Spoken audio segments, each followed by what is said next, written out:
Anggota militer Vladimir Putin nampaknya tak memberi waktu tentara Ukraina untuk bisa beristirahat dengan tenang. Bagaimana tidak, serangan demi serangan terus diluncurkan. Terlihat dalam rekaman yang ramai beredar di media sosial Telegram pada Senin 23 Januari 2023. Di Performaisky, pasukan Putin berusaha merebut posisi musuh dengan cara menyerang titik pertahanan pasukan Ukraina.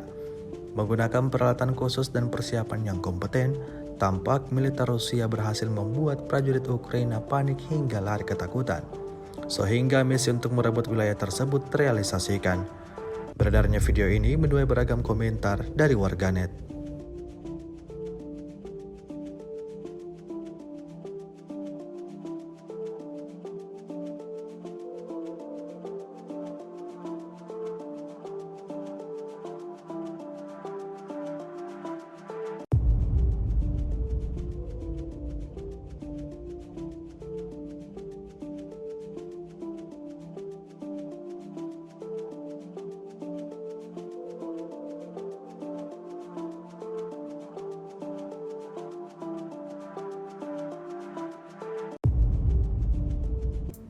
Rusia melaporkan secara total 376 pesawat Ukraina, 203 helikopter, 2.931 kendaraan udara tak berawak, 401 sistem rudal anti pesawat dieliminir sejak awal operasi khusus.